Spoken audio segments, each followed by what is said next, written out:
हर रोज एक नई कहानी देखने के लिए चैनल को सब्सक्राइब करें और बेल आइकन दबाना ना भूलें।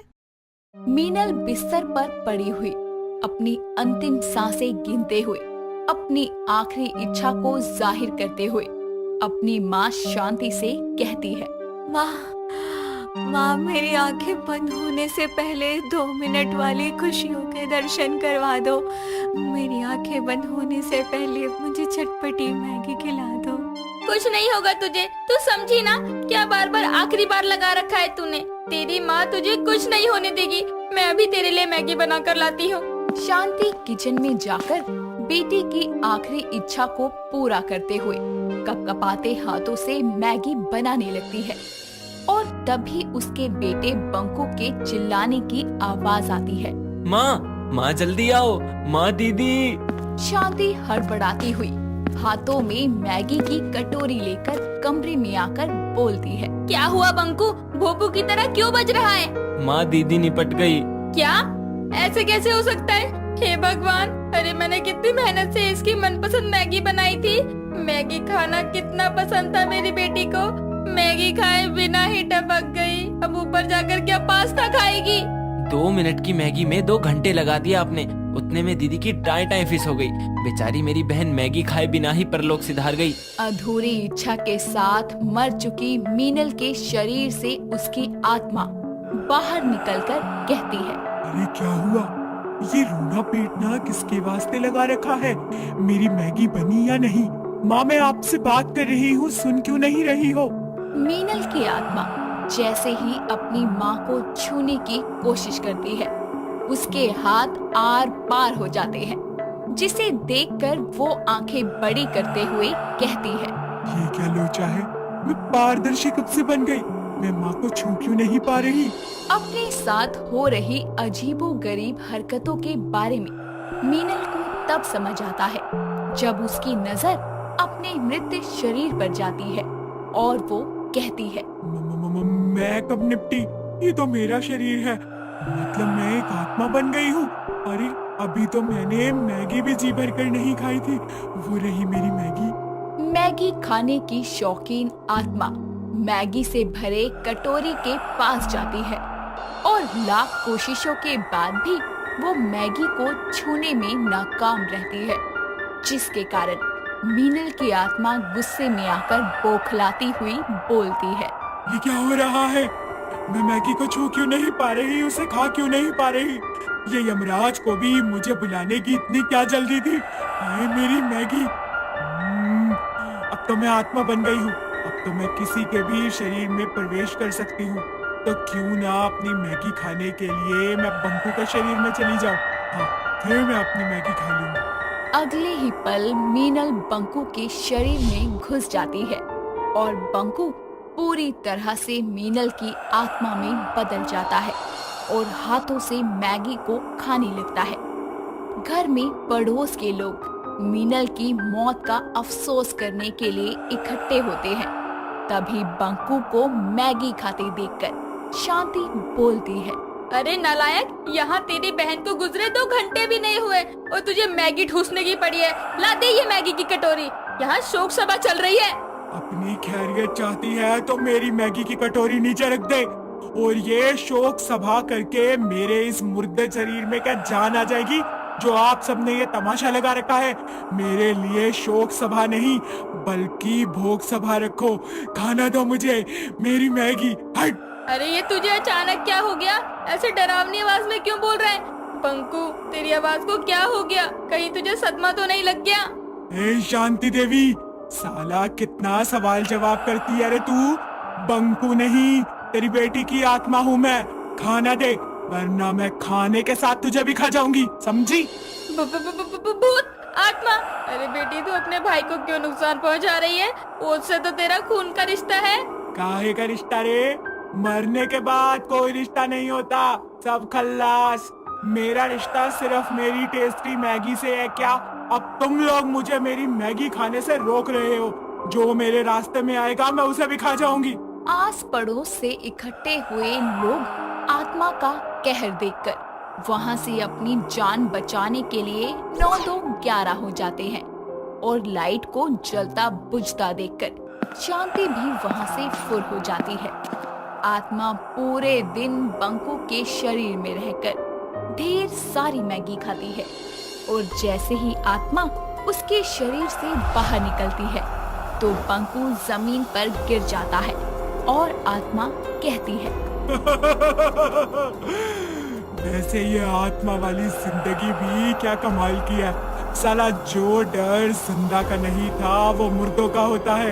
एक साथ इतनी मैगी मैंने तो अपनी पूरी जिंदगी में जीते जी नहीं खाई जितनी आज खाने को मिल रही है। चल बंकू बेटे, तू आराम कर, मैं घूम फिर के आती हूँ। आत्मा उड़ती हुई घर से बाहर निकल पड़ती है और अपने मोहल्ले से आ रही मैगी की खुशबू को सूंघकर एक शर्मिला नाम की औरत के घर जा पहुंचती है, जहां शर्मिला मैगी खाती हुई बोलती है, हाय मेरे नूडल्स कितने टेस्टी यमी लग रहे हैं, कितने दिन बाद खा रही हूँ। शर्मिला, इतना शर्माओगी तो मैगी कैसे खाओगी? लाओ ये मैगी मुझे दो। कौन डरा रहा है? शर्मिला चारों ओर देखने लगती है। तभी उसकी नजर पंखे पर लटकी हुई आत्मा पर जाती है, जिसे देखकर वो थर्राती हुई कहती है, राम राम राम राम राम राम राम। मरी मरी मरी मरी मरी इतना क्यों डर रही हो? लाओ मैं तुम्हें समझाती हूँ मैगी कैसे खाते हैं। चुड़ैल, अरे भूत, कोई बचाओ। आत्मा का डरावना और भयानक चेहरा देखकर शर्मिला डरकर भागने लगती है। तभी आत्मा उसके पैरों को अपनी शक्तियों से उसी जगह पर रोकते हुए उसके आगे आकर कहती है, जान नहीं प्यारी है क्या तुझे जो मुझे भगाने की कोशिश कर रही है? अगर अब भगाने की कोशिश की ना तो तू अपनी जान से जाएगी। देख, इस मैगी को दो तरीके से खा सकते हैं, इसे खाकर पियो या पीकर खाओ, बात एक ही है। जा जा जाकर मेरे लिए और मैगी बना कर ला, इतनी सी मैगी से मेरा पेट नहीं भरेगा। जाने ये मीनल की आत्मा कब तक हमारी मैगी पर कब्जा करेगी। मरने के बाद भी पीछा नहीं छोड़ रही। अगर मुझे जरा भी भनक होती ना इसकी कि भुक्खड़ आत्मा मेरी पूरी मैगी सफा चट कर जाएगी तो मैं बनाती ही नहीं। सोचा नहीं था कि ये मैगी मुझे इतनी महंगी पड़ेगी। वो सुन आलसी कामचोर, इस बार 1-2 पैकेट नहीं, इकट्ठे 10-15 पैकेट मैगी बनाना। और हाँ, मुझे तीखा पसंद है तो ढेर सारा मिर्च मसाला डालना। और सुन ले, इस बार मटर डालने में कंजूसी मत करना वरना चांद से हाथ धो बैठोगी। अब जाओ मैगी बनाओ मेरे लिए। समझ गई, इस बार मैं ऐसी मैगी बनाऊंगी कि तुम्हें खाते ही सदा सर्वदा के लिए मुक्ति मिल जाएगी। अपनी 13वीं तक मैं तुम लोगों के बीच में ही रहूंगी और ढेर सारी मैगी खाकर अपनी इच्छा पूरी करूंगी।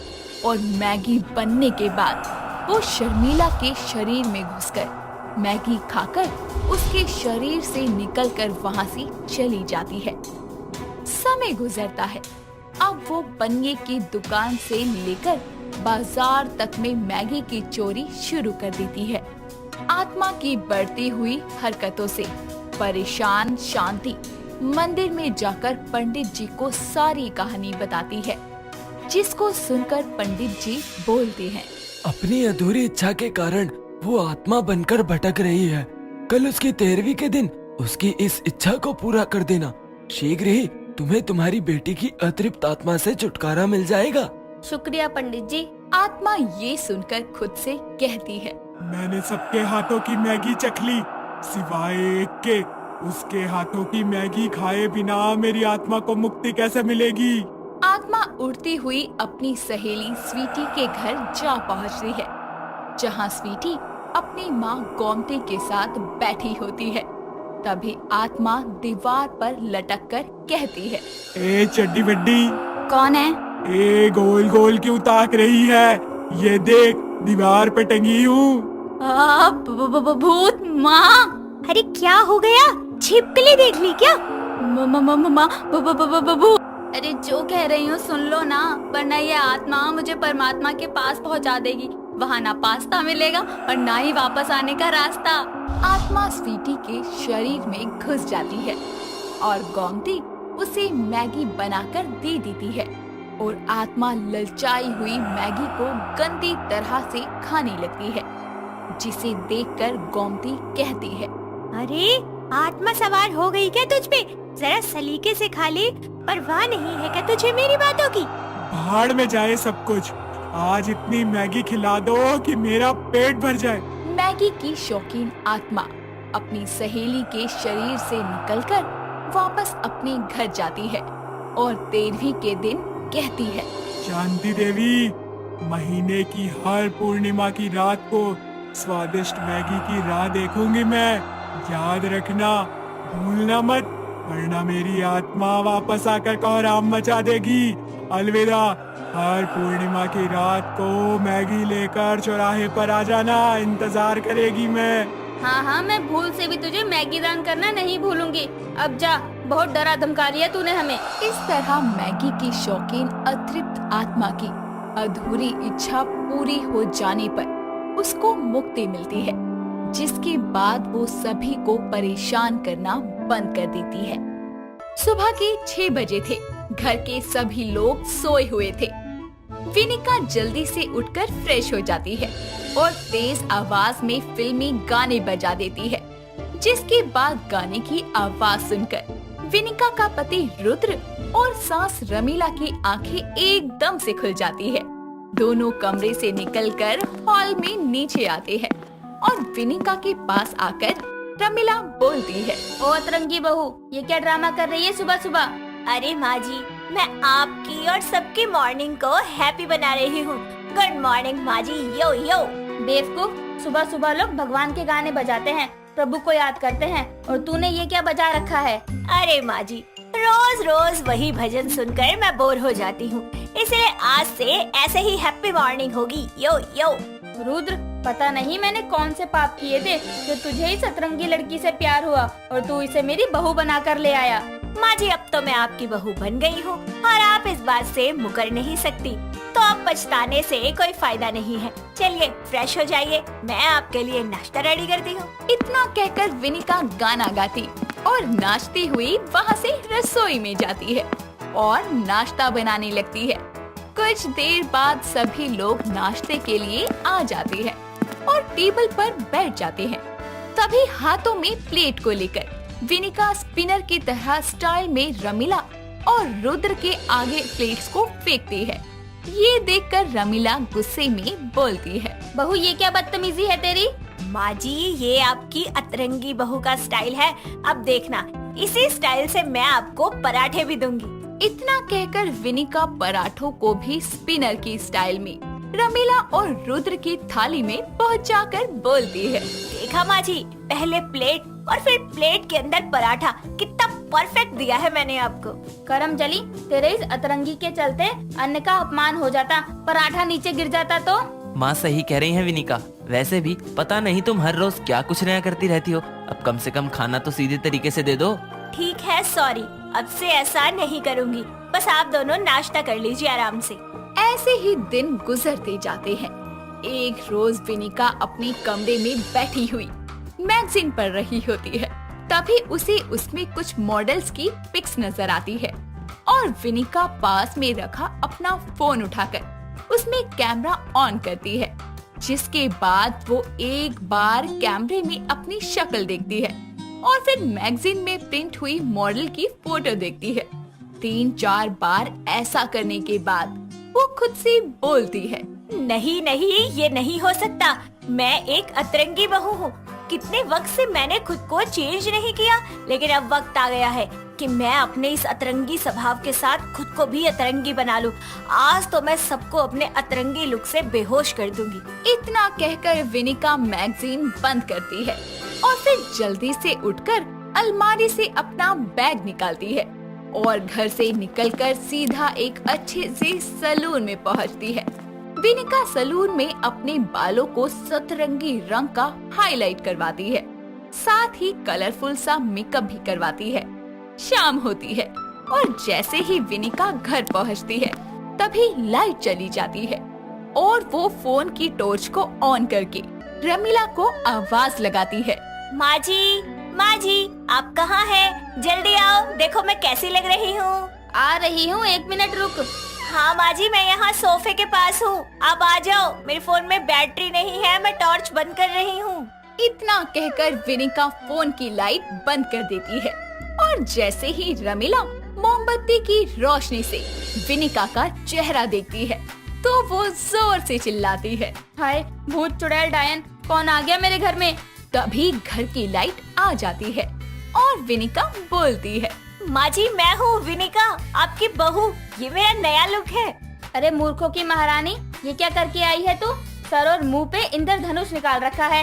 माँ जी, अब तो मैं ऐसे ही रहूंगी। अपने अतरंगी स्वभाव के साथ साथ मैं अतरंगी रंग में रंग गई। तू बहू है इस घर की, कोई ड्रामा आर्टिस्ट नहीं है जो ये सब कर रही है। अरे कोई देखेगा तो क्या कहेगा? सारे गली मोहल्ले वाले डर कर भाग जाएंगे। भागते हो तो भाग जाए, अपने को क्या लेना देना रे बाबा, वही तो ऐसे ही रहेगी। इतना कहकर विनिका मस्ती में मस्त होकर वहाँ से चली जाती है। ऐसे ही वक्त बीतता जाता है। विनिका हर दिन कुछ ना कुछ नया और अतरंगी करती थी। कभी वो रंग बिरंगे कपड़े पहन लेती तो कभी उल्टी चाल चलती। उसकी इन सब हरकतों से रमीला और रुद्र बुरी तरह से दुखी हो जाते, पर दोनों में से किसी को भी कुछ समझ नहीं आता विनिका के इस अतरंगी स्वभाव में परिवर्तन कैसे लाया जाए।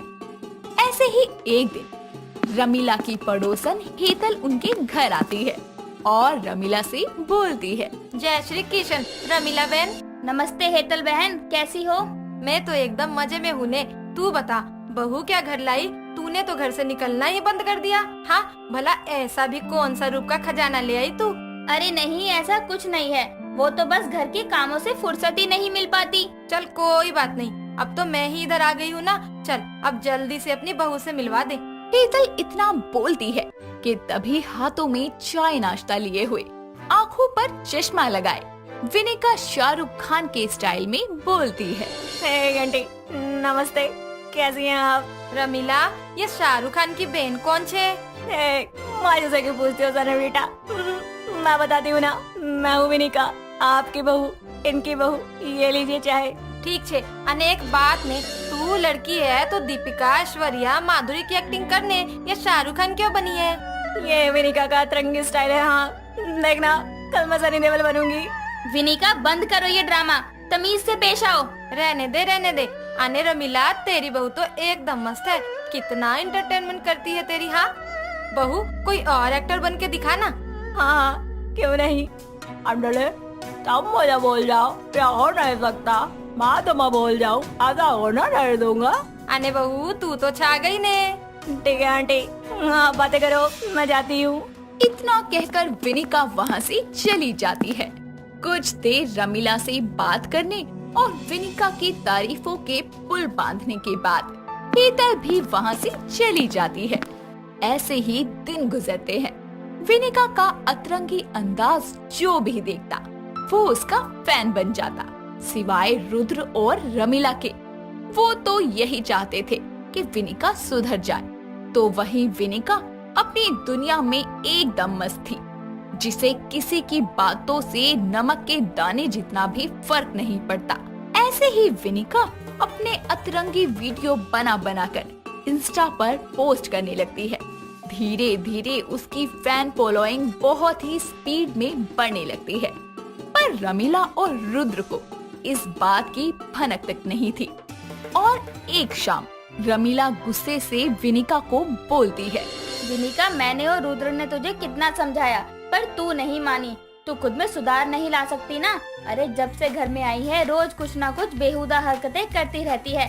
आज के बाद तेरी और तेरी इस अतरंगी नजारों की कोई जरूरत नहीं है इस घर में। निकल जा यहाँ से। रमीला जैसे ही विनिका को घर से बाहर निकालने के लिए दरवाजा खोलती है, तभी बाहर रिपोर्टर्स और मीडिया की भीड़ लग जाती है। सभी विनिका की तस्वीरें लेने लगते हैं। तभी सभी में मौजूद एक रिपोर्टर बोलती है। विनिका जी, आपका ये अतरंगी अंदाज हर सोशल साइट की जान बन गया है। लोग फैन हो गए हैं आपके। हम जानना चाहते हैं कि आप कैसे सबको और खुद को इतना खुश रख लेती हैं। प्लीज विनिका जी बताइए। जी, मुझे अच्छा लगता है ये सब करना। अगर हमारी किसी उल्टी सीधी हरकत की वजह से किसी के रोते हुए चेहरे पर मुस्कान आ जाए, वो हंस दे, तो इससे ज्यादा खुशी की बात और क्या ही हो सकती है। मेरा ये अतरंगी स्वभाव जनता को इतना पसंद आ रहा है, ये सोचकर ही मेरा दिल गार्डन गार्डन हो जाता है। और ये सब मुझे मेरी माँ जी से मिला है, वही मुझे प्रेरित करती है ताकि मैं लोगों की जिंदगी में खुशियाँ भर सकूं।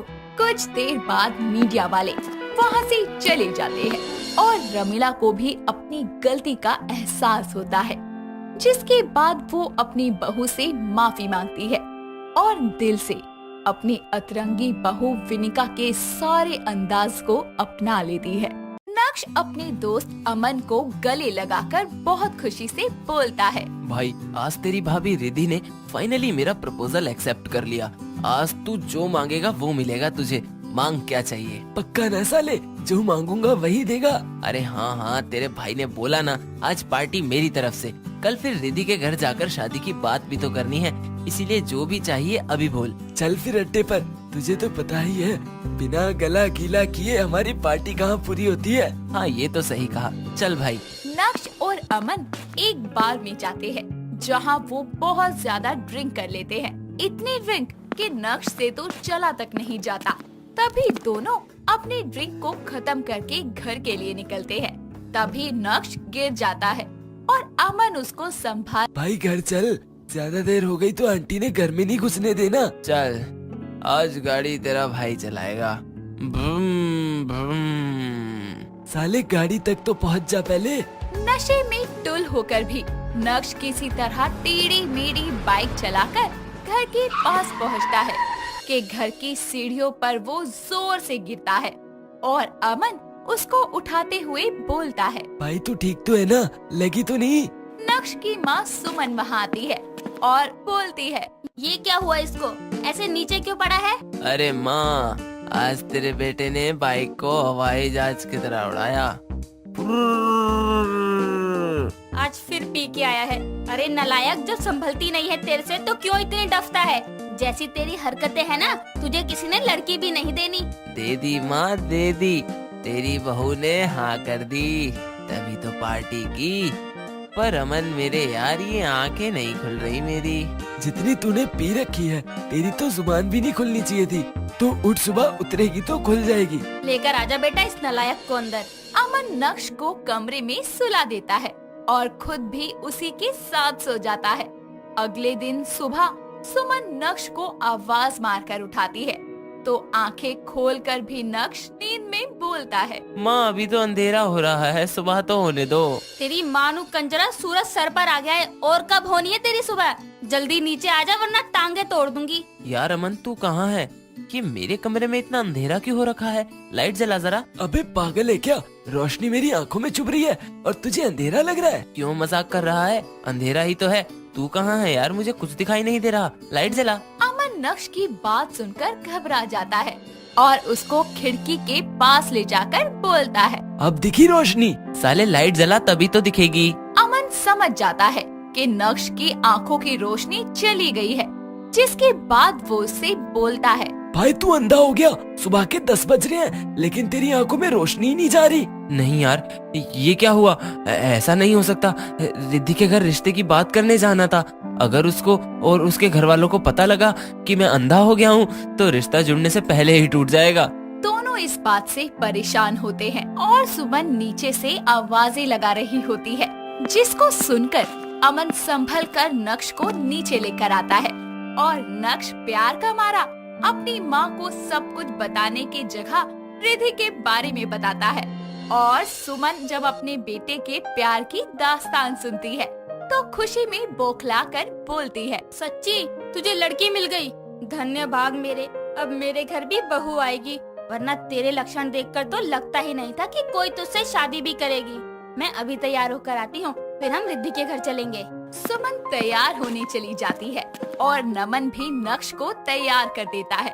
तीनों रिद्धि के घर जाते हैं, जहाँ पर उसकी माँ सुनैना उनका स्वागत करती है और सबको बैठने की बोलती है, जिस पर ना दिखने के कारण नक्श रिद्धि की गोद में जाकर बैठ जाता है और ये देखकर सुनैना बोलती है, बेटा शादी के बाद बैठना वहाँ, अभी जरा सोफे पर बैठो।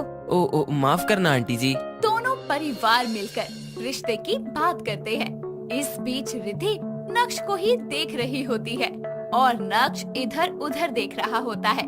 तो रिद्धि नक्श को कोहनी मारकर बोलती है, बगल में बैठी हूँ, इधर उधर क्या देख रहे हो? इधर उधर तो तब देखूंगा ना जब कुछ दिखेगा। हे भगवान, इतनी मुद्दतों के बाद मेरा प्यार मुझे मिला और उसके भी पूरी तरह मिलने से पहले मुझे आपने अंधा ही कर दिया। रिद्धि कभी अंधा पति एक्सेप्ट नहीं करेगी। बोलोगे भी कुछ या नहीं? बेबी, पूरी जिंदगी तुमको ही देखना है अब, पर अफसोस आंखें नहीं रही अब मेरी। दोनों के घर वाले एक हफ्ते बाद की शादी की डेट फिक्स करते हैं, लेकिन नक्श अपने अंधेपन के लिए बड़ा परेशान था। वो अमन के साथ जाकर अलग अलग डॉक्टर से बात करता है, लेकिन कोई भी उसकी आंखों की रोशनी वापस नहीं ला पाता। धीरे धीरे शादी के दिन भी पास आने लगते हैं और शादी की तैयारियों में नक्श कोई भी हाथ नहीं बटा पाता, क्योंकि उसको तो कुछ दिख ही नहीं रहा था। वो कभी कहीं तो कभी कहीं टकराकर गिर जाया करता। ये देखकर सुमन बोलती है, ये आंखें क्या किराए पर देकर आया है किसी को, जो इनकी होते हुए भी इधर उधर टकरा रहा है? सुमन के ऐसा बोलते ही नक्श रोते हुए उसे सारा सच बताता है और सोचता है कि सुमन उसे संभालेगी। लेकिन सुमन सच्चाई जानकर रसोई में जाती है और बेलन लेकर आके बोलती है, नालायक, तुझे कहा था इतनी मत पिया कर, लेकिन नहीं, तुझे तो पीना जरूरी होता है। देख ले तेरे पीने के कारण क्या हुआ है। जो उस दिन नहीं पी होती तो आज तू अंधा नहीं होता। माँ, अब हो गई गलती, माफ कर दो। माफ कर दूं? अरे नालायक, मेरे से तो झूठ बोला, चल जाएगा। कम से कम जिसके साथ जिंदगी बितानी है उसको तो सच बता दे। ऐसे धोखा देने से रिश्ते नहीं जुड़ते। हाँ भाई, आंटी सही कह रही है, रिद्धि को सब सच सच बता दे। सुमन और अमन की बात मानकर नक्श रिद्धि को अगले दिन सच बताने उसके घर जाता है।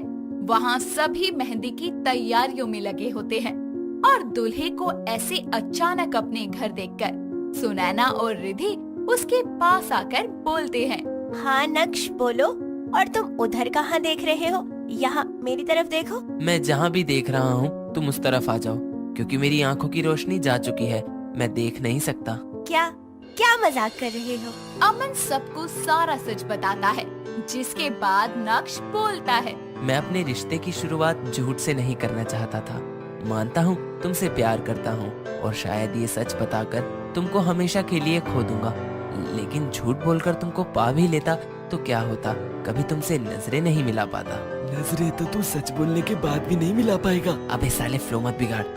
अब जो भी तुम्हारा फैसला होगा मुझे वो मंजूर है। नक्श के इतना बोलने पर अमन और सुमन वापस जाने के लिए मुड़ जाते हैं और नक्श वहाँ खड़ा खड़ा अमन से बोलता है, अबे साले, मोड़ के ले चल, सारे डायलॉग की ऐसी तैसी कर रहा है, ले भी चल। ये चला तो नहीं गया, निकम्मे अमन। नक्श खुद ही धीरे धीरे चलने लगता है कि तभी किसी चीज से उसका पैर टकरा जाता है और वो बस गिरने ही वाला होता है कि रिद्धि उसे संभाल लेती है। लेकिन नक्श को ना दिखने की वजह से वो उसे अमन समझ के बोलता है, साले, मुझे छोड़कर चला गया था, अभी गिर जाता मैं। मेरे होते हुए तुम कभी नहीं गिरोगे नक्श। जिंदगी के इस मुश्किल मोड़ पर मैं तुमको अकेला नहीं छोड़ूंगी। ओह वाह यार, स्पीच काम कर गई। आई लव यू अमन, तूने लिख कर दी थी। सोच लो रिद्धि, मुझे नहीं पता मैं कब तक ठीक होऊंगा। क्या तुमको ये अंधा पति जिंदगी भर के लिए स्वीकार होगा? हाँ, मुझे स्वीकार है। आज से मैं तुम्हारी आंखें बनूंगी। रिद्धि नक्श को अपना लेती है और अगले दिन उनकी शादी बड़े ही धूमधाम से होती है। शादी के बाद रिद्धि कमरे में नक्श का इंतजार कर रही होती है, तो नक्श गिरता पड़ता कमरे में आकर बोलता है, काश यार अमन साथ होता। खैर, आज सुहागरात है, अकेले ही जाना है। रिद्धि, आज हमारी सुहागरात है। तुम जानती नहीं हो मैं तुमसे कितना प्यार करता हूँ। रिद्धि नक्श को संभाल कर बेड के पास लाती है और नक्श रिद्धि की गर्दन को दोनों हाथों से पकड़कर बोलता है, ये तुम्हारी कमर इतनी पतली और ऊपर कैसे हो गई? बेबी, वो मेरी गर्दन है, अपने हाथ मेरे हाथों में दो। रिद्धि नक्श के हाथों को अपनी कमर पर रखकर बोलती है, अरे मेरे अंधे पति, ये है मेरी कमर। वैसे मानना पड़ेगा, आंखें नहीं है, लेकिन रोमांस कूट कूट कर भरा है जनाब में। रोमांस के लिए आंखों की क्या जरूरत बेबी? तो किसकी जरूरत है? रुको अभी बताता हूँ। नक्श रिद्धि को गोद में उठाता है और अनुमान से बेड का पता लगाकर उस पर लिटा देता है, जिसके बाद दोनों अपनी शादी की पहली रात को एंजॉय करते हैं। इसी के साथ नक्श के अंधे होने के बावजूद रिद्धि उसे अपने पति के रूप में अपना लेती है और अपनी पूरी जिंदगी उसके साथ बिताने को तैयार हो जाती है। दोस्तों, अगर आपको ये कहानी पसंद आई तो इसे लाइक करें, शेयर करें और कमेंट करके बताएं कि कहानी में आपको सबसे अच्छा क्या लगा।